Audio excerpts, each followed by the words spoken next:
ഇവിടെയും treatment free ആണ്. ഇത് പറയുന്നില്ല, ഇവിടെയും ട്രീറ്റ്മെന്റ് ഫ്രീ ആണ്. ഇവിടെ നമ്മുടെ സർക്കാർ ആശുപത്രികളിൽ ട്രീറ്റ്മെന്റ് ഫ്രീ ആണ്. പക്ഷെ നമ്മുടെ സർക്കാർ ആശുപത്രിയിൽ വൃത്തിയില്ല എന്ന് പറഞ്ഞാൽ നമ്മൾ പരാതിപ്പെടുന്നു. നമ്മൾ തന്നെയാണ് അത് വൃത്തികേടാക്കുന്നത്. ഈ പറഞ്ഞ ആൾക്കാരെല്ലാം ലണ്ടനിൽ യൂറോപ്പിലേക്ക് ചെന്ന് കഴിഞ്ഞാൽ ഒരു കടലാസ് വരെയും പുറത്തിടാതെ കൊണ്ട് നടക്കുകയും ചെയ്യാതെ ഇവിടെ വന്നു കഴിയുമ്പോഴത്തേനും ഇവരുടെ സ്വഭാവം മാറും. പാരീസിൽ അവർ ഭക്ഷണം കഴിച്ച് അധികം ഇരിക്കുന്ന ഭക്ഷണം അവർ ടേബിളിൽ നിന്ന് എഴുന്നേറ്റപ്പം ഉടനെ പുറത്തുനിന്ന് ആൾക്കാർ വന്നെടുത്ത് കഴിക്കുകയാണ്. ഞാൻ യൂറോപ്പിനെ പറ്റിയാണ് പറയുന്നത്.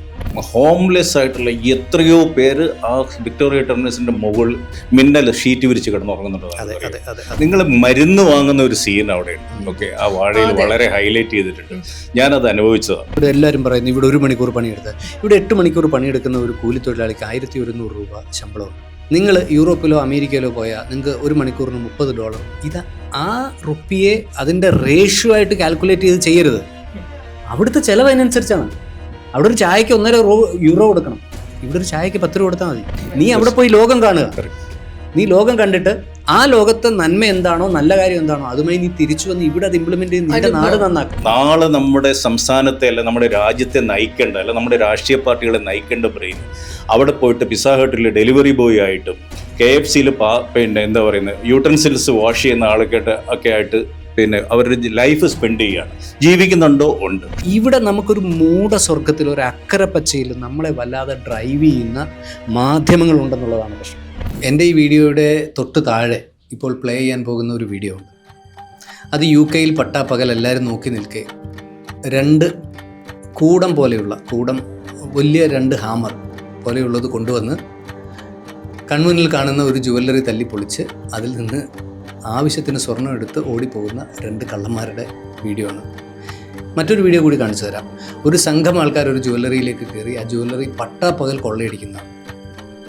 എന്തിനാണ് ഈ വീഡിയോ കാണിച്ച് ഇന്നിങ്ങനെ ഒരു ചർച്ചയിലേക്ക് കടക്കുന്നത് എന്ന് ചോദിച്ചാൽ, നമ്മുടെ നാട്ടിൽ സാമൂഹ്യ സുരക്ഷിതത്വമില്ലാതെ നമ്മുടെ നാട്ടിലെ റിസോഴ്സ്ഡ് ആയിട്ടുള്ള യൂത്ത് മൈഗ്രേറ്റ് ചെയ്യുന്ന നാടുകളിലെ സാമൂഹ്യ സുരക്ഷാ വ്യവസ്ഥിതി ഇതാണ് എന്ന് ഒന്ന് ചർച്ച ചെയ്യാൻ വേണ്ടിയാണ്.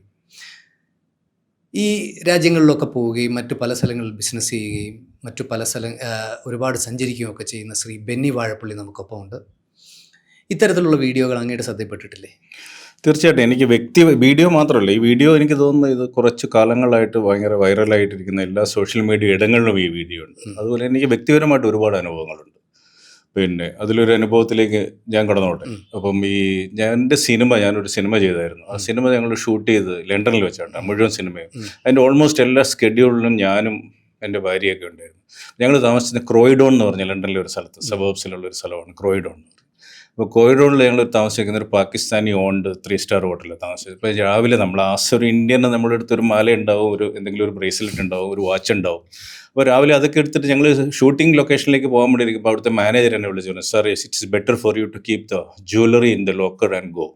അപ്പം ഞാൻ ചോദിച്ചു വാട്ട് ഹാപ്പൻ. പിന്നെ എനിക്ക് ഈ UK അല്ലെങ്കിൽ യൂറോപ്പിനെ പറ്റിയുള്ള എൻ്റയർലി ഒരു ഡിഫറൻ്റ് ആയിട്ടുള്ള ഒരു ഫീഡ്ബാക്കാണ് കിട്ടിയത്. ഞാൻ ചോദിച്ചു എന്ത് പറ്റിയെന്ന് ചോദിച്ചു. അന്നേരം പറഞ്ഞു, sir there are a lot of snatches around എന്ന് പറഞ്ഞപ്പോൾ അവർ പറഞ്ഞതിൻ്റെ പേരിൽ ഞാനിതെല്ലാം ഊരി വെച്ചിട്ട് ഞാനത് പോയിക്കൊണ്ടിരിക്കുന്ന സമയത്ത് നമ്മുടെ ഒരു സിഗ്നൽ വന്നു കഴിഞ്ഞപ്പോഴത്തേക്കും നമ്മുടെ മുന്നിലുള്ള കാറിൽ കുറച്ച് ആൾക്കാർ വന്നു. അവർ ഈ ഹുഡിയസ് എല്ലാം വെച്ചിട്ട് അവർ വന്നിട്ട് ലോക്ക് ചെയ്ത് ഡോർ ഗ്ലാസ്സിൽ. അപ്പോൾ നോക്കി ചെയ്ത് കഴിഞ്ഞപ്പോഴത്തേനും മറ്റവർ തന്നെ തുറന്നു കഴിഞ്ഞിട്ട് ഇവരുടെ കയ്യിലുള്ള സാധനങ്ങളൊക്കെ എടുത്തു കൊടുക്കുന്നത്. അപ്പം ഞാൻ അവരുടെ അടുത്ത് ചോദിച്ചത് എന്താണ് നിങ്ങളിങ്ങനെ എടുത്തു കൊടുക്കുന്നത് പറഞ്ഞു. എവരിബഡി ക്യാരീസ് 2 വാലറ്റ്, ഒരു 2 പേഴ്സ് ആൾക്കാർ കൊണ്ടു നടക്കും.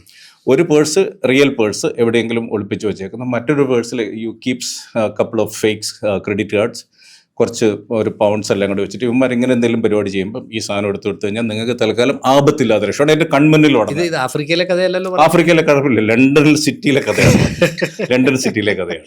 ഇത് വീണ ഇതിനകത്തൊരു ഞാൻ അടൂർ താമസിക്കുന്ന ഒരാൾ, മധ്യ തിരുവിതാംകൂറിൽ ഞങ്ങളുടെ നാട്ടിൽ ഈവൻ കുറച്ച് പത്തനംതിട്ട, കുമ്പനാട്, ഞങ്ങളുടെ നാട്ടിൽ ഉൾപ്പെടെ പോയാൽ നമുക്ക് ഭയങ്കര സങ്കടം തോന്നുന്ന ഒരവസ്ഥ.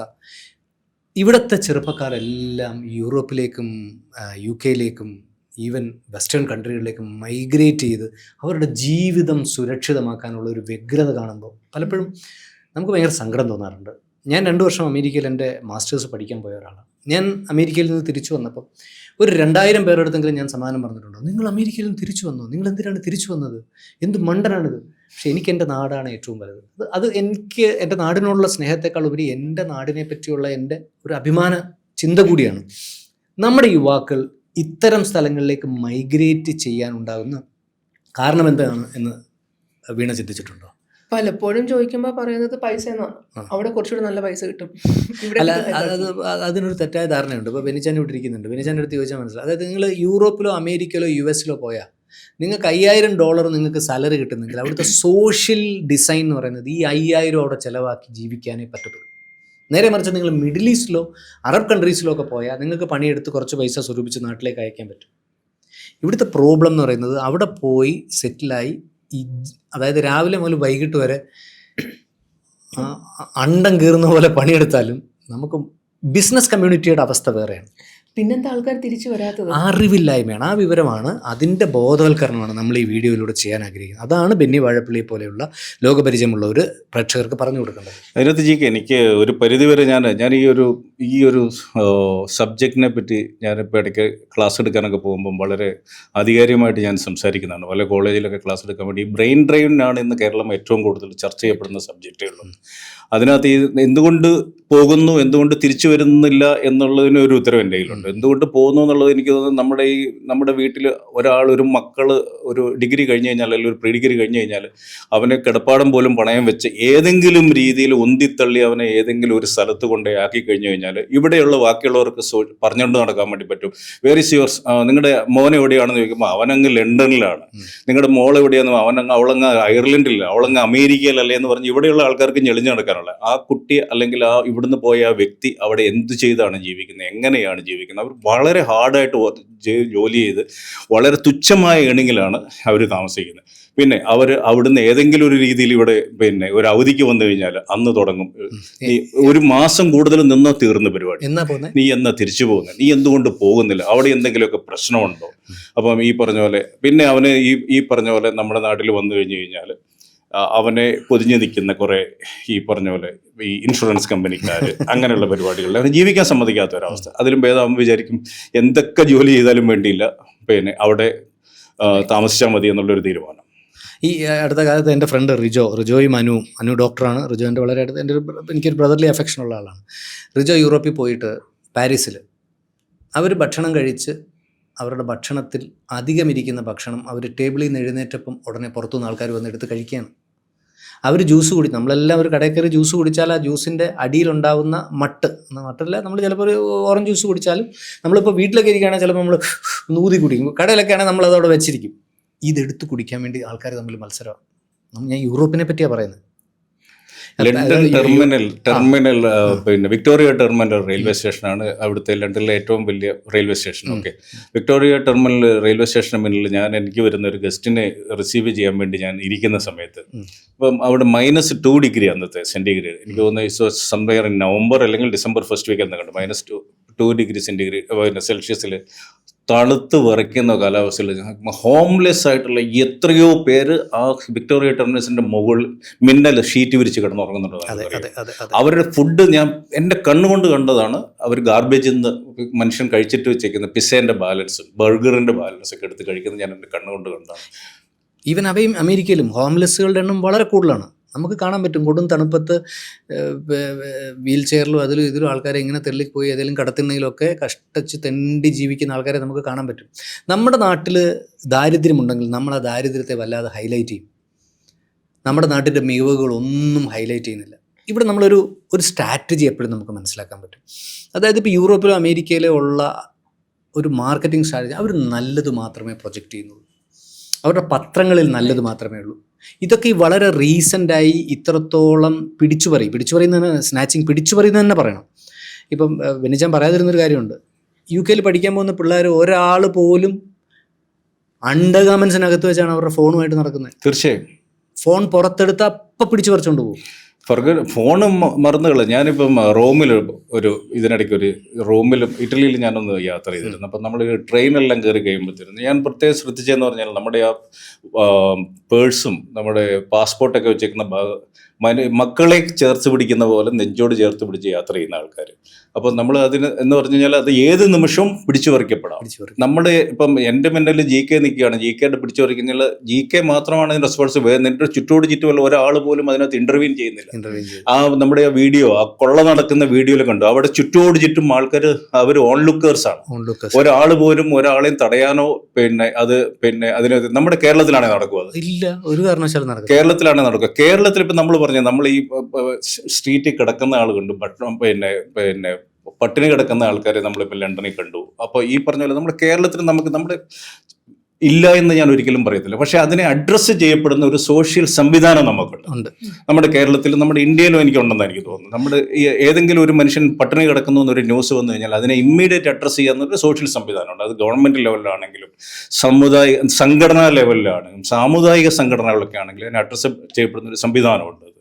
അത് എത്രയോ സംഘടനകളുണ്ട്. എന്നിട്ട് അത് എനിക്ക് തോന്നുന്നത്, ഞാൻ പറഞ്ഞു പോകുന്നൊരു കാര്യം എന്ന് പറഞ്ഞാൽ, നമ്മുടെ നാടിൻ്റെ മികവ് നമ്മുടെ പുതിയ തലമുറയ്ക്ക് പകർന്നു കൊടുക്കാൻ പറ്റുന്നില്ലെങ്കിൽ അവർ ട്രാപ്പ് ചെയ്യപ്പെടുന്നു എന്നുള്ളതാണ്. അവരുടെ ധാരണ അവർ യൂറോപ്പിലും അമേരിക്കയിലേക്കും മറ്റ് വെസ്റ്റേൺ കൺട്രികളിലേക്കും മൈഗ്രേറ്റ് ചെയ്യാൻ വേണ്ടി അവർ 8ാം ക്ലാസ് മുതലേ പഠിക്കുകയും അവരിവിടുന്ന് ഒരു +2 ഡിഗ്രിയോ കഴിഞ്ഞിട്ട് നേരെ പഠിക്കാൻ വേണ്ടി പോവുകയും ഇവർ ഈ സ്ട്രഗിളിലേക്ക് ചെന്ന് ചാടിക്കൊടുക്കുകയും ചെയ്യുന്നു. ഈ സ്ട്രഗിള് ജെനുവിൻ ആണോ എന്ന് ചോദിച്ചാൽ, ഈ സ്ട്രഗിൾ ജെനുവിൻ ആയതിനു ശേഷം അവർക്കൊരു സോഷ്യലി സെക്യൂർഡായ കമ്മ്യൂണിറ്റിയിൽ ജീവിക്കാൻ പറ്റും എന്ന തെറ്റിദ്ധാരണ അവർക്ക് പലർക്കും കൊടുത്തേക്കുക. നമ്മുടെ നാട്ടിൽ കൊതു ഉള്ളത് പ്രശ്നമാണ്, നമ്മുടെ നാട്ടിൽ പല്ലിയുള്ളത് പ്രശ്നമാണ്, നമ്മുടെ നാട്ടിൽ പാമ്പുള്ളത് പ്രശ്നമാണ്. മനസ്സിലായില്ലേ? എനിക്ക് തോന്നുന്നത് ഇതിനകത്ത് നമ്മുടെ ഈ വിഷ്വൽ മീഡിയയും നമ്മുടെ പ്രിന്റഡ് മീഡിയ ഇതിനകത്തൊരു വളരെ ഭീകരമായ പങ്ക് വഹിക്കുന്നുണ്ട്. ഈ ആൾക്കാരെ മോഹനസുന്ദര വാഗ്ദാനങ്ങൾ കൊടുത്തിട്ട് ഇവരെല്ലാവരും ഞാൻ പലപ്പോഴും ശ്രദ്ധിച്ചേക്കുന്നത് നമ്മളിവിടെ കൂണ് പോലെ മുളച്ചു വന്നേക്കുന്ന ഒരു സംഗതിയാണ് ഈ റിക്രൂട്ട്മെന്റ് സ്ഥാപനങ്ങൾ. വിദേശത്ത് പോയി നിങ്ങൾ പഠിക്കൂ, നിങ്ങൾ അങ്ങനെയാകും, ഇവിടെ ബാങ്ക് ലോൺ കൊടുക്കുന്നുണ്ട്, അവിടെ ചെന്ന് കഴിഞ്ഞാൽ നിങ്ങൾക്ക് അത് ജോലിയെടുത്ത് ഈസി ആയിട്ട് എന്ന് പറഞ്ഞാൽ എല്ലാ ദിവസവും നിങ്ങൾ എല്ലാ പ്രമുഖമായ പത്രങ്ങൾ എടുത്തു കഴിഞ്ഞാലും TV ചാനലുകൾ എടുത്തെല്ലാം പരസ്യങ്ങളുടെ അതിപ്രളയമാണ്. ഇതിൽ വീണ് പോവുകയാണ് ആൾക്കാർ. അപ്പം ഞാൻ ഈ പറയുന്നതെന്ന് വെച്ച് കഴിഞ്ഞാൽ അവർക്കും ഇതിനകത്ത് ഈ ഒരു സംവിധാനത്തിൽ ഉത്തരവാദിത്തമുണ്ട്. സർക്കാർ മാത്രം വിചാരിച്ചാലോ അല്ലെങ്കിൽ നമ്മുടെ ബാക്കിയുള്ള സംഘടനകൾ മാത്രം വിചാരിച്ചു കഴിഞ്ഞാൽ ഇതിലൊരു സർക്കാർ ഇപ്പം ഒരുപാട് എഫേർട്ടുകൾ എടുക്കുന്നുണ്ട്. അതായത് ഈ ബ്രെയിൻ ഡ്രെയിൻ എങ്ങനെ കുറച്ചുകൊണ്ടുവരുന്നത്. അപ്പം അതുപോലെ തന്നെ പല സാമുദായിക സംഘടന, കത്തോലിക്ക പോലുള്ള സഭ പോലുള്ള സംഘടനകളും ഒരുപാട് അവരൊക്കെയാണ് ഇതിനകത്ത് ഏറ്റവും കൂടുതൽ അഫക്റ്റ് ആയിക്കൊണ്ടിരിക്കുന്നത്. അതായത് ഞാൻ എപ്പോഴും പറയുന്ന ഒരു കാര്യം എന്ന് പറഞ്ഞാൽ നമ്മുടെ ഇവിടുന്ന് യൂറോപ്പിൽ പോകുന്ന നമ്മുടെ ഏറ്റവും ബ്രില്യൻ്റ് ആയിട്ടുള്ള ഒരു ബ്രെയിന് അവർ യൂറോപ്പിൽ പോയിട്ട് ഞാൻ ഒരു ജോലിനെയും അന്ന് നമ്മൾ ഡോക്ടർ ലാലുവായിട്ടുള്ള ഇന്റർവ്യൂവിൽ നമ്മൾ പറയാം ഒരു ജോലിനെയും നമ്മൾ സബ്സ്റ്റാൻഡേർഡ് ആയിട്ട് കാണേണ്ടതില്ല.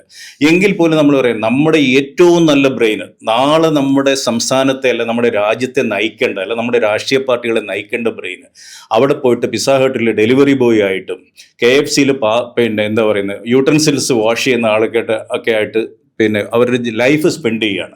ജീവിക്കുന്നുണ്ടോ? ഉണ്ട്. പക്ഷെ അവർ നമ്മുടെ നാട്ടിൽ ഏറ്റവും ഇമ്പോർട്ടൻ്റ് ആയിട്ടുള്ള ബ്രെയിൻ ആയിരുന്നു അവർ. അതെ, ഈവൻ ഡോക്ടേഴ്സ് ടാക്സി ഓടിക്കുന്ന, കാനഡയിലെ ഡോക്ടേഴ്സ് ടാക്സി ഓടിക്കുന്ന ഒരുപാട് പേരുണ്ട്, എൻജിനീയേഴ്സ്. ഇവിടെ എല്ലാം അവരെങ്ങനെ കണക്കൂട്ടി നോക്കിയാലും വിഷ്വലി ചിലപ്പോൾ നല്ല കോട്ടും, ചിലപ്പോൾ കാനഡയിൽ പോയി നിന്നാലേ മറ്റു സ്ഥലത്ത് പോയി നിന്നാൽ ക്ലൈമറ്റിൻ്റെ ഭാഗമായിട്ട് സ്കിൻ ടോൺ കുറച്ച് മാറിയും ചിലപ്പോൾ കാണാൻ ഭംഗിയുള്ള വിഷ്വലും ഒക്കെ കിട്ടുമെങ്കിലും നമ്മുടെ നാട്ടിൽ അത്ര സൗകര്യങ്ങളോ, നമ്മുടെ നാട്ടിലെ പബ്ലിക് ട്രാൻസ്പോർട്ട്.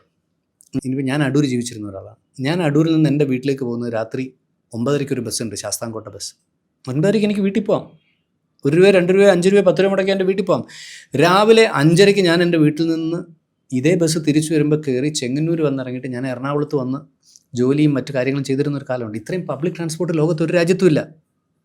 ഒറ്റപ്പെട്ട ചില സ്ഥലങ്ങളിൽ ഈ പബ്ലിക് ട്രാൻസ്പോർട്ട് ഇല്ലെങ്കിൽ തന്നെയും പ്രധാനപ്പെട്ട അല്ലെങ്കിൽ ഒരു 80% രാജ്യങ്ങളിൽ 80% സ്ഥലങ്ങളിൽ നമ്മുടെ നാട്ടിൽ ഇതുണ്ട്. പിന്നെ നമ്മുടെ രാജ്യത്തിൻ്റെ സാധ്യതകൾ, നമ്മുടെ നാടിൻ്റെ സാധ്യതകൾ, സെക്യൂരിറ്റി, ഇതൊന്നും നമ്മുടെ രക്ഷകർത്താക്കൾ കുട്ടികൾക്ക് പറഞ്ഞു കൊടുക്കുന്നില്ല എന്നുള്ളതാണ്. രക്ഷകർത്താക്കളുടെ ഏറ്റവും വലിയ പ്രശ്നം എന്താണെന്നറിയുക? പ്രായമായ രക്ഷകർത്താക്കൾ 50, 60, 65 വയസ്സായാൽ അവർക്ക് വലിയ അഭിമാന പ്രശ്നമാണ്. മോൻ അയർലൻഡിലാണ്, മോൾ UK-യിലാണ്. മനസ്സിലായി? ഇവിടെ അവർക്ക് 2 ഏക്കർ 3 ഏക്കർ സ്ഥലമുണ്ട്. ഇവിടെ അയർലൻഡിലോ ലണ്ടനിലോ പോയി പണിയെടുത്താൽ ഈ 2 ഏക്കർ 3 ഏക്കർ സ്ഥലം ഇവർക്കൊരു ആയുസിൽ മേടിക്കാൻ പറ്റണമെന്നില്ല. 10ാം ക്ലാസ് കഴിഞ്ഞ് അല്ലെങ്കിൽ ഡിഗ്രി കഴിഞ്ഞേക്കുന്ന ഏതൊരു മകനെയും മകളെയും ലയബിലിറ്റി ആയി കാണുന്ന ഒരു സമൂഹം. എനിക്ക് തോന്നുന്നു അവരും അതിനകത്ത് ഉത്തരവാദിയാണ്. അവനെങ്ങനെയെങ്കിലും അവനെ ഉന്തി ഏതെങ്കിലും ഒരു മാട്ടെ കയറ്റിയിട്ടില്ലെങ്കിൽ അപ്പനും അമ്മയ്ക്കും യാതൊരു ഇതില്ലാതെ. പിന്നെ ഇതിനകത്ത് വളരെ ഇമ്പോർട്ടൻ്റ് ഉള്ള കാര്യം എനിക്ക് തോന്നുന്നു യൂറോപ്പിലും ഈ അയർലൻഡ് പോലുള്ള സ്ഥലങ്ങളിലെല്ലാം തുടങ്ങിയിരിക്കുന്ന ഈ ഒരു ഇഷ്യൂ എന്ന് പറഞ്ഞാൽ ഈ മൈഗ്രേഷനുമായിട്ട് ബന്ധപ്പെട്ട് തുടങ്ങിയിരിക്കുന്നത്. റെഫ്യൂജീസ് കണ്ടമാനം അവിടെ വന്ന് ലീഗലായിട്ടും ഇല്ലീഗലൊക്കെ ആയിട്ട് ഈ രാജ്യങ്ങളൊക്കെ അക്സെപ്റ്റ് ചെയ്തു അന്ന് തുടങ്ങിയ പ്രശ്നങ്ങളാണ് ഇത്. ഇപ്പം ഞങ്ങളൊക്കെ ഒരു ട്രെയിനിൽ കയറി കഴിയുമ്പോഴത്തേനും നമ്മളിപ്പോൾ ഈ ഡാർക്ക് സ്കിൻ ആയിട്ടുള്ള ടോണുള്ള ആൾക്കാരെ കാണുമ്പോഴത്തേനും അവിടുത്തുകാരായ വെള്ളക്കാർ സായിപ്പന്മാർ അവിടുത്തുകാരാകും അവിടുന്ന് ട്രാവൽ ചെയ്ത് വരുന്നവരൊക്കെയാണ് നമ്മളെ കാണുമ്പോൾ അവർ പുറംതിരിഞ്ഞ് നിൽക്കുകയും അല്ലെങ്കിൽ നമ്മളൊരു സ്നാച്ചറായിട്ട് കാറ്റഗറൈസ് ചെയ്യപ്പെടുകയാണ്. നമ്മൾ അവരുടെ ബാഗ് പിടിച്ചു കൊടുക്കുകയും വന്നതാണ്. ഇതെന്താന്ന് പറഞ്ഞു കഴിഞ്ഞാൽ ഇതെല്ലാം ഈ മൈഗ്രേഷൻ മിക്കവാറും വന്നേക്കുന്ന മ്യാൻമാർ അല്ലെങ്കിൽ ബംഗ്ലാദേശ് പോലുള്ള സ്ഥലങ്ങളിൽ നിന്നൊക്കെയാണ്. പക്ഷേ everybody is categorised as Indians.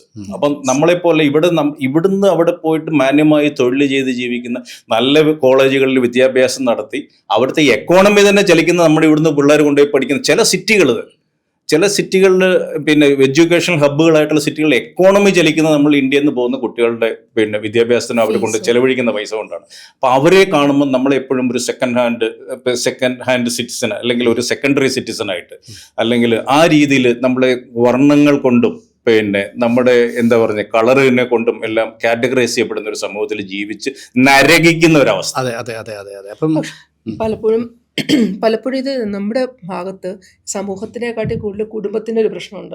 Comparison ഭയങ്കര കൂടുതലല്ലേ. നമുക്ക് ഇത്രയും നല്ല പബ്ലിക് ട്രാൻസ്പോർട്ട് സിസ്റ്റം ഉണ്ടെന്ന് പറഞ്ഞിട്ട് കാര്യമില്ല. പക്ഷെ കുടുംബത്തിനകത്തൊരു കമ്പാരിസൺ ഉണ്ട്. അപ്പുറത്തെ വീട്ടിലെ കുട്ടിയും ഇപ്പുറത്തെ വീട്ടിലെ കുട്ടിയും. അത് LKG തുടങ്ങുന്നതല്ലേ. 1 മാർക്ക് അവിടെ വീട്ടിൽ വാങ്ങിച്ചു, ഇവിടെ 1 മാർക്ക് കുറവ് വാങ്ങിച്ചു, അവൻ കാനഡയിൽ പോയി, ഇനി ഇവിടെ തണ്ടിക്കൊണ്ട് നടന്നു. എന്തിനാ വാഴ 2 ഫിലിം അതൊരു കാണേണ്ട സിനിമയാണ്. അതിനകത്ത് ഈ ഒരു കാര്യങ്ങൾ നിങ്ങൾ മരുന്ന് വാങ്ങുന്ന ഒരു സീൻ അവിടെ ഉണ്ട്. ഓക്കെ, ആ വാഴയിൽ വളരെ ഹൈലൈറ്റ് ചെയ്തിട്ടുണ്ട്. ഞാനത് അനുഭവിച്ചതാണ്. അപ്പം ഞാൻ ഈ സിനിമയുടെ ഷൂട്ടിങ്ങായിട്ട് ബന്ധപ്പെട്ട് അവിടെ താമസിച്ചപ്പോൾ എനിക്ക് റെസ്പിറേറ്ററി ഇൻഫെക്ഷൻ പിടിച്ചു. തണുപ്പിൽ പിന്നെ നമ്മൾ ജാക്കറ്റ് പ്രോപ്പറായിട്ട് കവർ ചെയ്യാതെ വന്നു കഴിഞ്ഞപ്പോഴത്തേനും എനിക്ക് ത്രോട്ട് ഇൻഫെക്ഷൻ, അതിനുശേഷം പനി വന്നു, അതിനുശേഷം ചുമ വന്നു. ഞാൻ അവിടെ അറിയപ്പെടുന്നതായിട്ടുള്ള എല്ലാ മെഡിക്കൽ സ്റ്റോറിൽ ചെന്ന് ഇവർ മാക്സിമം നമുക്ക് തരുന്ന വളരെ കട്ടി കുറഞ്ഞ ഹബ് സിറപ്പ് മാത്രമേ തരുള്ളൂ. അപ്പോൾ ഞാൻ എന്തെങ്കിലും ഒരു ഡോക്ടറെ ഒന്ന് കാണാൻ നോക്കിയിട്ട് ഒരു ജനറൽ പ്രാക്ടീഷണറെ കാണണമെന്നുണ്ടെങ്കിൽ എനിക്ക് അപ്പോയിൻമെൻറ്റ് കിട്ടുന്ന ഏതാനും ആഴ്ചകളോ അല്ലെങ്കിൽ ചിലപ്പോൾ ഒരു മാസം കഴിഞ്ഞിട്ടാണ്. അപ്പോൾ അന്നത്തേനും മിക്കവാറും എൻ്റെ കാര്യത്തിൽ തീരുമാനമാകുമെന്ന് എനിക്ക് തോന്നിയുകൊണ്ട് എൻ്റെ ഫ്രണ്ട്സായ കുറേ ആൾക്കാർ അയർലൻഡിൽ താമസിക്കുന്നുണ്ട്. ഞാൻ ഇവിടുന്ന് ഫ്ലൈറ്റ് എടുത്ത് അയർലൻഡിൽ പോയി. അവരെല്ലാവരും നഴ്സുമാരോ പിന്നെ ഡോക്ടർമാരൊക്കെ ആയിട്ട് ആൾക്കാർ. ഞാൻ അവരുടെ വീട്ടിൽ കഴിഞ്ഞ് അവരെനിക്ക് ഈ പിന്നെ ആവി പിടിക്കുകയും വെതർ വ്യത്യാസം ഉണ്ടല്ലോ, ഇവിടത്തെക്കാട്ടി തണുപ്പ് കുറവില്ല. ഇവിടത്തെക്കാളും തണുപ്പ് കൂടുതലാണ്. പക്ഷെ അവർക്ക് എന്നെ ട്രീറ്റ് ചെയ്യാൻ വേണ്ടി പറ്റും. അവരെല്ലാവരും ഈ ICUലൊക്കെ ജോലി ചെയ്യുന്ന ആൾക്കാരായതുകൊണ്ട് അവർ നമുക്ക് ഇൻഹെയിലിംഗ് പരിപാടികളെല്ലാം കഴിഞ്ഞ് ഞാൻ ഒരാഴ്ച അവരുടെ വീട്ടിൽ താമസിച്ചിട്ട് എന്നെ സുഖപ്പെടുത്തിയിട്ടാണ് എനിക്ക് തിരിച്ചത്. ഞാൻ അതേസമയം ഞാൻ ഈ അസുഖമായിട്ട് ഞാൻ ലണ്ടനിൽ നിന്ന് കഴിഞ്ഞാൽ മിക്കവാറും എൻ്റെ കാര്യത്തിൽ തീരുമാനമായി ആ ഒരവസ്ഥ. അപ്പോൾ ഇത് ഇപ്പോൾ ഞാൻ അടൂർ താമസിക്കുന്ന ഒരാളാണ്. എൻ്റെ വീടിൻ്റെ അടുത്തുനിന്ന് ഒരു 7 കിലോമീറ്റർ ചുറ്റളവിൽ അല്ലെങ്കിൽ 15 കിലോമീറ്റർ ചുറ്റളവിൽ ഒരു 4-5 സൂപ്പർ സ്പെഷ്യാലിറ്റി ഹോസ്പിറ്റലുണ്ട്. അവിടെ ചെന്ന് എൻ്റെ കയ്യിൽ പൈസ ഉണ്ടെങ്കിൽ എനിക്ക് എല്ലാ ഫെസിലിറ്റി അവൈലബിൾ ആണ്. നേരെ മറിച്ച് ഞാൻ ഈ പറയുന്ന മറ്റേതെങ്കിലും ഒരു രാജ്യങ്ങളിലാണെങ്കിൽ എനിക്കൊരു ഡോക്ടറെ കാണാനുള്ള ബുദ്ധിമുട്ട്, ഡോക്ടറെ കണ്ട ട്രീറ്റ്മെൻറ്റ് കിട്ടാനുള്ള ബുദ്ധിമുട്ട്, ട്രീറ്റ്മെൻറ്റ് കിട്ടിയാൽ ഇൻഷുറൻസ് കിട്ടാനുള്ള ബുദ്ധിമുട്ട്, ഇതിലൂടെ എല്ലാം കടന്നു പോകാം. ഇതെല്ലാം സോഷ്യൽ സെക്യൂരിറ്റി ആയിട്ട് ബന്ധപ്പെട്ട് നിൽക്കുന്ന ഒരു കാര്യങ്ങളാണ്. അവിടെ എന്ന് പറഞ്ഞു കഴിഞ്ഞാൽ നിങ്ങൾ ഒരു ഭീമമായ തുക നിങ്ങളുടെ സാലറിയിൽ നിന്നും നിങ്ങളുടെ ഇൻകത്തിൽ നിന്നും പിന്നെ ഇൻഷുറൻസിന് വേണ്ടി കട്ട് ചെയ്യപ്പെടുന്നുണ്ട്. അപ്പം ഈ പൈസ സർക്കാരാണ് ഈ ഇൻഷുറൻസ് കമ്പനിക്ക് ട്രീറ്റ്മെന്റ് ഫ്രീ ആണ്. പക്ഷെ നമുക്ക് ട്രീറ്റ്മെന്റ് കിട്ടാതെ ട്രീറ്റ്മെന്റ് ഫ്രീ ആണെന്ന് പറഞ്ഞിട്ട് കാര്യമുണ്ടല്ലോ. ഇവിടെയും ട്രീറ്റ്മെന്റ് ഫ്രീ അല്ലേ? ഇവിടെയും ട്രീറ്റ്മെന്റ് ഫ്രീ ആണ്. ഇവിടെ നമ്മുടെ സർക്കാർ ആശുപത്രികളിൽ ട്രീറ്റ്മെന്റ് ഫ്രീ ആണ്. പക്ഷെ നമ്മുടെ സർക്കാർ ആശുപത്രിയിൽ വൃത്തിയില്ല എന്ന് പറഞ്ഞാൽ നമ്മൾ പരാതിപ്പെടുന്നു. നമ്മൾ തന്നെയാണ് അത് വൃത്തികേടാക്കുന്നത്. ഇവിടെ എറണാകുളം സർക്കാർ ആശുപത്രി ചെന്നാൽ എന്തൊരു ഫെസിലിറ്റിയാണ്. എന്നാൽ അവിടെ നമ്മൾ നോക്കുമ്പോൾ നമ്മൾ ഇടയ്ക്കൊരു ആവശ്യമായിട്ട് ഞാൻ അവിടെ ചെന്നപ്പോൾ ഞാനൊരു വാഷ് ബേസിൻ കണ്ടിട്ട് എനിക്ക് സങ്കടം തോന്നി. ഞാൻ വാഷ് ബേസിൻ അവിടെ നിന്നിട്ട് എന്നെ കൂടെ പറ്റുന്ന രീതിയിൽ വാഷ് ചെയ്തിട്ടു. ഇത് നമുക്ക് സോഷ്യലി അവെയർ അല്ല. പക്ഷെ എല്ലാ ഫെസിലിറ്റിയും ഫ്രീ ആണ്. ഈ പറഞ്ഞ ആൾക്കാരെല്ലാം ലണ്ടനിൽ യൂറോപ്പിലൊക്കെ ചെന്ന് കഴിഞ്ഞ് കഴിഞ്ഞാൽ ഒരു കടലാസ് വരെയും പുറത്തിടാതെ കൊണ്ട് നടക്കുകയും ചെയ്യാതെ ഇവിടെ വന്നു കഴിയുമ്പോഴത്തേനും ഇവരുടെ സ്വഭാവം മാറും ആ രീതിയിലേക്ക്. സോഷ്യൽ അവയർനെസ് ഒരു വലിയ ഇഷ്യൂ ആണ്. അതായത് നമുക്ക് നമ്മുടെ അവകാശങ്ങളെ പറ്റി മാത്രം ബോധവാനായിട്ട് കാര്യമില്ല. നമുക്കിപ്പം നമ്മളൊരു പനി പിടിച്ചു കഴിഞ്ഞാൽ നമ്മൾ ആശുപത്രി ചെന്നിട്ട് മരുന്ന് കിട്ടിയില്ല എന്ന് പറഞ്ഞിട്ട് സോഷ്യൽ മീഡിയയിൽ പോസ്റ്റ് ഇടുന്നത് മാത്രമല്ല, നമുക്ക് ഒരു സിറ്റിസൺ എന്നുള്ള രീതിയിൽ നമുക്ക് നമ്മുടെ സംസ്ഥാനത്തിനോടും നമ്മുടെ രാജ്യത്തോടും നമ്മുടെ സമൂഹത്തിനോടും കടപ്പാടുകളുണ്ട്. ഇപ്പം ഞാൻ എപ്പോഴും ശ്രദ്ധിക്കുന്ന ഒരു കാര്യം GK എന്ന് പറഞ്ഞു കഴിഞ്ഞാൽ എനിക്ക് തോന്നുന്നു നമ്മൾ ഇവിടെ വന്നിട്ട് നമ്മുടെ ഇപ്പം ഞാൻ പഠിച്ചുകൊള്ളുന്ന എനിക്ക് തോന്നുന്നു എൻ്റെ ഓരോ ക്ലാസ്സുകളിലെയും പഠനത്തിൽ ഞാൻ ഒരുപാട് പേരുടെ നികുതി പണം ഉപയോഗിച്ചിട്ടാണ് പഠിച്ചത്. അതെല്ലാം സബ്സിഡൈസിനാണ് നമ്മുടെ നാട്ടിൽ. അപ്പോൾ എൻ്റെ മകള് ഇപ്പോൾ 1 വർഷം പഠിക്കുന്ന പൈസയും കൊണ്ടായിരിക്കും ഞാൻ എൻ്റെ ജീവിതകാലം മുഴുവൻ പഠിച്ചിട്ടുണ്ടാവും. അപ്പം അത് സർക്കാർ നമുക്ക് സബ്സിഡി ആയിട്ട് തരുന്നതാണ്. ഇവിടെ കാണിക്കുന്ന ഓരോ കൂലിപ്പണിക്കാരനും എടുത്ത പൈസ എന്നൊരു വിഹിതം തന്നിട്ടാണ് ഇവിടുത്തെ സർക്കാർ സ്കൂളിലെ ഫെസിലിറ്റീസ് ഉണ്ടാക്കുന്നത്, അവിടുത്തെ ടീച്ചർമാർക്ക് ശമ്പളം കൊടുക്കുന്നത്, അങ്ങനെയുള്ള കാര്യങ്ങളെല്ലാം ചെയ്യുന്നത്. അപ്പം ഞാൻ പറയുന്നത് അപ്പം ഇവിടുന്ന് ഈ പണം പഠിച്ചിട്ട് നമ്മൾ വെളിയിൽ പോയിട്ട് വെളിയിൽ പോവാം. തിരിച്ചു വന്നിട്ട് നമ്മുടെ അടുത്ത് ചോദിക്കുകയാണ്, ഏതെങ്കിലും ഒരു ഇന്റർവ്യൂവിൽ ചോദിക്കുകയാണ്, അവിടെ ഒരു പരിപാടി നടക്കുകയല്ല. കേരളത്തിൽ നമ്മൾ വന്നിച്ച് എന്തെങ്കിലും ഇൻവെസ്റ്റ്മെന്റ്, നിനക്ക് വേറെ പണിയൊന്നുമില്ല എന്നാൽ നമ്മളെ ഏറ്റവും കൂടുതൽ നെഗറ്റീവായിട്ട് നമ്മുടെ സ്റ്റേറ്റിനെ താറടിച്ച് കാണിക്കുന്നത് നമ്മളിവിടുത്തെ ഫെസിലിറ്റീസ് കഴിഞ്ഞ പോലെ ഞാനടക്കമുള്ള ആൾക്കാർ അവിടെ പോയി കഴിഞ്ഞാൽ കേരളത്തിലൊന്നും നടക്കുകയില്ല. അങ്ങനെ ഒരു ട്രേഡ് മാർക്ക് നമ്മൾ ഉണ്ടാക്കി വെക്കാൻ വേണ്ടി ഇവിടെ എന്താ ഓപ്പർച്യൂണിറ്റീസിന് കുറവെന്താ? പക്ഷെ ഇവിടെ വേറൊരു കാര്യം കൂടി ഉണ്ട്. അതായത് ഇപ്പൊ നമ്മള് പലരും പറയണ കേട്ടുള്ളതാണ്, അനുഭവസ്ഥർ ഇവിടെ 1 മണിക്കൂർ പണിയെടുക്കുന്ന എനിക്ക് ഇത്ര രൂപ കിട്ടുന്നുണ്ടെങ്കിൽ ഇത് പുറത്തെവിടെയെങ്കിലും ആണെങ്കിൽ ഇതിന്റെ ഇരട്ടി കിട്ടും. ഞാനൊരു തിരികെ ഇവിടെ എല്ലാവരും പറയുന്നു ഇവിടെ 1 മണിക്കൂർ പണിയെടുത്ത്, ഇവിടെ 8 മണിക്കൂർ പണിയെടുക്കുന്ന ഒരു കൂലി തൊഴിലാളിക്ക് 1100 രൂപ ശമ്പളമുണ്ട്. 1100 8 മണിക്കൂർ ഉണ്ടെന്ന് നിങ്ങൾ കണക്കൂട്ടി നോക്കൂ. നിങ്ങൾ യൂറോപ്പിലോ അമേരിക്കയിലോ പോയാൽ നിങ്ങൾക്ക് 1 മണിക്കൂറിന് $30. ഇതാ ആ റുപ്പിയെ നമ്മൾ ഇവിടുത്തെ അതിൻ്റെ റേഷ്യോ ആയിട്ട് കാൽക്കുലേറ്റ് ചെയ്ത് ചെയ്യരുത്. അവിടുത്തെ ചിലവ് അതിനനുസരിച്ചാണ്. അവിടെ ഒരു ചായക്ക് 1.5 യൂറോ കൊടുക്കണം, ഇവിടെ ഒരു ചായക്ക് 10 രൂപ കൊടുത്താൽ മതി. അങ്ങനെ അതിനെ കാൽക്കുലേറ്റ് ചെയ്യണം. ഇവിടെ നമുക്കൊരു മൂഢസ്വർഗത്തിൽ, ഒരു അക്കരെ പച്ചയിൽ നമ്മളെ വല്ലാതെ ഡ്രൈവ് ചെയ്യുന്ന മാധ്യമങ്ങളുണ്ടെന്നുള്ളതാണ് പ്രശ്നം. അതിന് വേണ്ടുന്ന പരസ്യങ്ങളുണ്ടെന്നുള്ളതാണ്. ബ്ലോഗിങ്സ് ഉണ്ട്. നമ്മുടെ നാടിന്റെ പ്രസക്തി പറഞ്ഞു മനസ്സിലാക്കി നിനക്കിത് ഇവിടെയൊക്കെ ഉണ്ട്, ഈ നാട് വലുതാണ്, നിനക്ക് പുറത്തു പോയി പഠിക്കണം, നീ പഠിക്കൂ. പുറത്തു പോയി പഠിച്ചിട്ട് പിന്നെ നീ പുറത്തു പോയി, നീ അമേരിക്കയിൽ പോയി പഠിക്കുന്നത് കൊണ്ടോ നീ യൂറോപ്പിൽ പോയി പഠിക്കുന്നത് കൊണ്ടോ നിന്റെ പൊങ്ങച്ചത്തിന്റെ ഫാക്ടർ അല്ല, നിന്റെ ഈഗോ ഫാക്ടർ അല്ല. നീ അവിടെ പോയി ലോകം കാണുക. നീ ലോകം കണ്ടിട്ട് ആ ലോകത്തെ നന്മ എന്താണോ, നല്ല കാര്യം എന്താണോ അതുമായി നീ തിരിച്ചു വന്ന് ഇവിടെ അത് ഇംപ്ലിമെന്റ് ചെയ്ത് നിന്റെ നാട് നന്നാക്കുക. എക്സ്പീരിയൻസസ്.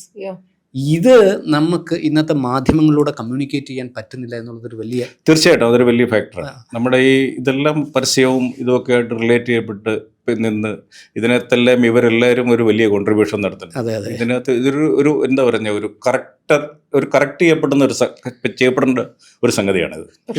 ജർമ്മനിയിൽ പോയാൽ ഫ്രീ ആയി ജോലി ചെയ്ത് പഠിക്കാം എന്ന് പറഞ്ഞൊരു വലിയ പരസ്യമാണ്. ഒരു കുട്ടി അവിടെ നിന്ന് കഴിഞ്ഞിടയ്ക്ക് ഒരു വീഡിയോ ഇട്ടിട്ടുണ്ട്. അവിടെ ചെല്ലുന്ന ഒരു അവസ്ഥയെ പറ്റി. ആരെങ്കിലും ലോകത്ത് എന്തെങ്കിലും ഫ്രീ ആയി കൊടുക്കുമോ? പ്രത്യേകിച്ച് വെസ്റ്റേൺ വേൾഡിൽ. നമ്മുടെ ഇന്ത്യയിലൊക്കെ പിന്നെയും കൊടുക്കും. വെസ്റ്റേൺ വേൾഡിൽ ആരെങ്കിലും യു കെയിൽ ഇപ്പം നടന്നുകൊണ്ടൊരു സംഗതി ഞാൻ പറഞ്ഞത്. യു കെയിൽ എന്ന് പറഞ്ഞാൽ ഇവിടുന്ന് ലോൺ എടുത്തിട്ട് പിന്നെ $1000 കയ്യിൽ പോക്കറ്റ് മണി ആയിട്ട് അവിടെ പോയി കഴിഞ്ഞാൽ അവിടുന്ന് ജോലി ചെയ്ത് പിന്നെ പഠിക്കുകയും ചെയ്യാം, അതിൻ്റെ ഫീസും അടയ്ക്കാം. അവിടുന്ന് ജോലി ചെയ്ത് ആ പൈസ എടുത്തിട്ട് ഇവിടെ കൊണ്ട് നമ്മുടെ ലോണിൻ്റെ പിന്നെ ഇൻസ്റ്റാൾമെൻറ്റും അടയ്ക്കാമെന്നുള്ളൊരു ധാരണയിൽ പോകുന്ന മിക്കവാറും ആൾക്കാർ അങ്ങനെ പോകുന്നവരാണ്. ഇപ്പം എന്ന് പറഞ്ഞാൽ അവിടെ ജോലിയില്ല, അവിടെയുള്ള ആൾക്കാർക്ക് കൊടുക്കാൻ പോലും അവിടെ ജോലിയില്ല. അപ്പം എനിക്കവിടെ ഞാൻ പറയാറില്ല, എനിക്കവിടെ ഒരു ബാറുണ്ട്, ഒരു റെസ്റ്റോറൻറ്റ് ബാറുണ്ട്, ഒരു കുറച്ച് വലിയ സെറ്റപ്പാണത്. അവിടെ എന്നെ അറിയുന്ന ഒരുപാട് പേര് എന്നെ വിളിച്ചിട്ടുണ്ട്, എൻ്റെ മകൻ ഇങ്ങനെ ഇന്ന ഡിഗ്രി കഴിഞ്ഞിരിക്കുകയാണ്, അവന് മറ്റേ ഈ സ്റ്റേ ഓവർ എന്ന് കണ്ട് പറഞ്ഞൊരു പീരീഡ് ഉണ്ട്. അപ്പം പുള്ളിക്ക് ഇതുവരെയും അവിടെ ഒരു പണിയായിട്ടില്ല, ഏതെങ്കിലും രീതിയിൽ എന്തെങ്കിലും ഒരു ജോലി. അപ്പം ഞാൻ പറഞ്ഞ ഈ ലണ്ടൻ എന്ന് പറയുന്ന ഒരു സാധനം നമ്മുടെ കേരളത്തിനോളം വലിപ്പമുള്ള ഒരു സിറ്റിയാണ്. നമ്മൾ ലണ്ടനിലാണെന്ന് പറയുന്നത് പറഞ്ഞു കഴിഞ്ഞാൽ ഇപ്പം ഞാൻ എൻ്റെ ബാർ ഇരിക്കുന്നത് ചിലപ്പം തിരുവനന്തപുരത്തായിരിക്കും, ഈ പറഞ്ഞ ആളുള്ള ചിലപ്പം കാസർഗോഡായിരിക്കും. അപ്പോൾ അവിടുന്ന് നിങ്ങൾക്ക് വന്ന് ജോലി ചെയ്യാനുള്ള സംവിധാനങ്ങൾ നമുക്ക് ഒരിക്കലും, പിന്നെ നമുക്ക് ചോദിക്കുന്നവർക്കൊന്നും ഇത് കൊടുക്കാൻ വേണ്ടി പറ്റത്തില്ല. പക്ഷെ നമ്മുടെ നാട്ടിലാണെന്നുണ്ടെങ്കിൽ ഈ ഒരു എന്താ പറയുന്നത്, ഇത് വേറെ കാര്യമുണ്ട്. ഇപ്പം ലണ്ടനിൽ പഠിക്കാൻ പോകുന്ന ആൾ ജോലി അന്വേഷിക്കുന്നുണ്ട്. ഇപ്പോൾ എറണാകുളത്ത് പഠിക്കാൻ വരുന്ന അടൂരിൽ നിന്നുള്ള, അല്ലെ തൊടുപുഴയിൽ നിന്നുള്ള, അല്ലെങ്കിൽ പിന്നെ ചാലക്കുടിയിൽ നിന്നുള്ള, അല്ലെങ്കിൽ വേറെ ഏതെങ്കിലും നാൾ ഇവിടെ വന്ന് ഹോസ്റ്റലിൽ താമസിക്കുന്ന ഒരാണോ പെണ്ണോ ഇവിടെ പാർട്ട് ടൈമായിട്ടൊരു ജോലി അന്വേഷിച്ച് പഠിക്കാൻ തയ്യാറല്ല. അത് കരിക്കുലത്തിൻ്റെ ഒരു ഭാഗമാക്കണം. കരിക്കുലത്തിൻ്റെ ഭാഗമാക്കണം. അതിന് എല്ലാ ദിവസവും 2-3 മണിക്കൂർ പണിയെടുത്ത് പഠിക്കാനുള്ള കാര്യങ്ങൾ ഉണ്ടാക്കണം. ജോലിയുടെ മൂല്യം മനസ്സിലാവണം. അങ്ങനെ കിട്ടുന്ന 100-150 രൂപയുടെ വാല്യൂ വളരെ വലുതാണ്. ഇത് അച്ഛനും അമ്മയും കൊടുത്തുകൊണ്ടിരിക്കുമ്പോൾ ഇതിൻ്റെ വാല്യൂ അറിയത്തില്ലെന്ന് മാത്രമല്ല, അച്ഛനും അമ്മയും ചെയ്യുന്നത് ഏറ്റവും വലിയ പാപമാണ്. നമ്മുടെ നാട് ഇങ്ങനെയൊക്കെ ഒന്ന് മാറുന്നത് സ്വപ്നം കാണാൻ പറ്റുമോ? തീർച്ചയായിട്ടും നമ്മളത് സ്വപ്നം കണ്ടേ മതിയാവുള്ളൂ. ഇതൊന്ന് കറക്റ്റ് ചെയ്യപ്പെട്ടേ മതിയാവുള്ളൂ. എന്തായാലും ഞങ്ങൾ ഈ വീഡിയോ ചെയ്യുന്നതിൻ്റെ പ്രധാനപ്പെട്ട ഉദ്ദേശം, ഈ അക്കരെ പച്ച നമ്മുടെ നാടിന് വലിയ ശാപമാണ്. ഇനി അക്കരെ പച്ചയുണ്ടെങ്കിൽ പോകട്ടെ, രക്ഷപ്പെടട്ടെ, അവരവിടെ നന്നായി ജീവിക്കട്ടെ. അങ്ങനെ നമ്മൾ ഇവിടുത്തെ മാധ്യമങ്ങളിലും മറ്റും കാണുന്ന ഒരു പച്ച അവിടെ ഇല്ല. ആ പച്ചയില്ല എന്ന് പ്രേക്ഷകരെ ബോധ്യപ്പെടുത്താൻ ഇവിടെയെല്ലാം ബിസിനസ്സും മറ്റു കാര്യങ്ങളും കച്ചവടങ്ങളൊക്കെ നടത്തുന്ന ബെന്നിച്ചാനെ, അതുകൊണ്ടാണ് ഞങ്ങൾ ഈ എപ്പിസോഡിൽ പ്രത്യേകം വിളിച്ചിരുത്തി ഇത് സംസാരിച്ചത്. ഞാനും പുറത്തുപോയി പഠിച്ച ഒരാളാണ്. ഈ നാട്ടിലേക്ക് തിരിച്ചെത്തി നമ്മുടെ കാഴ്ചപ്പാട് വലുതായി നമ്മുടെ നാട് വളർന്നാൽ മാത്രമേ നമുക്ക് നിലനിൽപ്പുള്ളൂ. ഈ നാടിൻ്റെ അത്രയും പൊട്ടൻഷ്യലും ഫ്യൂച്ചറുള്ള ഒരു നാട് മറ്റൊന്നില്ല എന്ന് നമ്മൾ ഓരോരുത്തരും ചിന്തിക്കേണ്ടിയിരിക്കുന്നു എന്ന് ഈ എപ്പിസോഡിലൂടെ പറയുകയാണ്. Thank you G K. നമസ്കാരം.